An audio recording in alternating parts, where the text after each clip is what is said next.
നമ്മുടെ ജീവിതത്തിൽ നമുക്ക് ചെയ്യാനുള്ളത് യേശുവിനെ ശ്രവിക്കലാണെന്ന് ഓർമ്മപ്പെടുത്തി ഫ്രാൻസിസ് പാപ്പ. കർത്താവിന്റെ രൂപാന്തരീകരണ തിരുനാൾ ദിനമായിരുന്ന ചൊവ്വാഴ്ച സാമൂഹ്യ മാധ്യമമായ എക്സിൽ കുറിച്ച സന്ദേശത്തിലാണ് പാപ്പായുടെ ഈ ഓർമ്മപ്പെടുത്തൽ. വിവിധ ഭാഷകളിലായി 5,35,00,000 വരുന്ന അനുയായികൾ പാപ്പായ്ക്ക് എക്സിലുണ്ട്.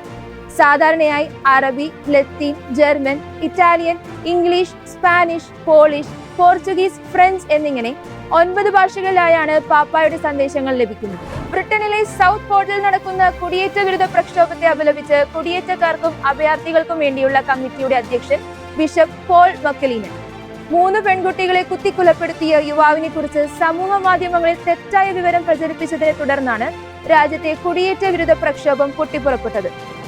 ജനക്കൂട്ടം ഞായറാഴ്ച അഭയാർത്ഥികളെ പാർപ്പിച്ചിരുന്ന 2 ഹോട്ടലുകൾ ആക്രമിക്കുകയും ജനാലകൾക്ക് തീ വയ്ക്കുകയും ചെയ്തു.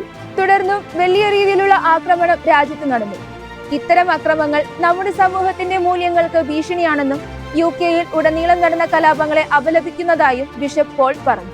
സ്വേച്ഛാധിപത്യ ഭരണം തുടരുന്ന നിക്കരാഗ്വയിൽ വൈദികരെ അകാരണമായി അറസ്റ്റ് ചെയ്ത് വീണ്ടും ഭരണകൂട വേട്ട. മതകൽപ്പ രൂപതയിൽപ്പെട്ട സാൻ റമോൻ, സാൻ ഇസിദോർ എന്നീ ഇടവകകളുടെ വികാരിമാരായ father Ulises Rene Vega Matamoros, father Edgard Sacasa എന്നീ വൈദികർ ഉൾപ്പെടെ 13 വൈദികരെയും ഡീക്കന്മാരെയും അറസ്റ്റ് ചെയ്തതായി കത്തോലിക്ക മാധ്യമമായ ക്രക്സ് റിപ്പോർട്ട് ചെയ്തു. പല ഇടവകകളും ഭരണകൂടത്തിന്റെ സ്വേച്ഛാധിപത്യത്തിൽ വേട്ടയാടപ്പെടുന്നുണ്ട്. തടങ്കലിലായ ചില വൈദികരുടെ നിലവിലെ സാഹചര്യത്തെക്കുറിച്ച് ഒരു വിവരവുമില്ലെന്നും റിപ്പോർട്ടിൽ പറയുന്നു.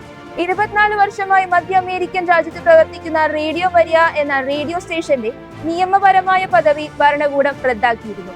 വയനാട്ടിൽ ചൂരൽമലയിലും മുണ്ടക്കയിലും കോഴിക്കോട് വിലങ്ങാട് പ്രദേശങ്ങളിലും ഉണ്ടായ ഉരുൾപൊട്ടലിൽ വീടുകൾ നഷ്ടപ്പെട്ടവർക്ക് കേരള കത്തോലിക്ക സഭയുടെ നേതൃത്വത്തിൽ 100 വീടുകൾ നിർമ്മിച്ചു നൽകാൻ KCBC തീരുമാനിച്ചു.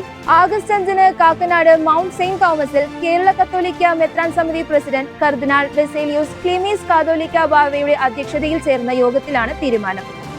കേരള കത്തോലിക്ക സഭയിലെ എല്ലാ രൂപതകളും, സന്യാസ സമൂഹങ്ങളും, സഭാ സ്ഥാപനങ്ങളും, വ്യക്തികളും സംവിധാനങ്ങളും സംയുക്തമായിട്ടാണ് ദുരന്ത നിവാരണ പദ്ധതിയിൽ പ്രവർത്തിക്കുന്നത്. ഫ്രാൻസിസ് മാർപ്പാപ്പയുടെ ഇന്തോനേഷ്യൻ സന്ദർശനത്തിനായുള്ള ഒരുക്കങ്ങൾക്കിടെ ഇന്തോനേഷ്യയിൽ ദേവാലയങ്ങൾക്ക് നേരെ ആക്രമണം വർദ്ധിക്കുന്നതിൽ ആശങ്ക അറിയിച്ച് ക്രൈസ്തവർ.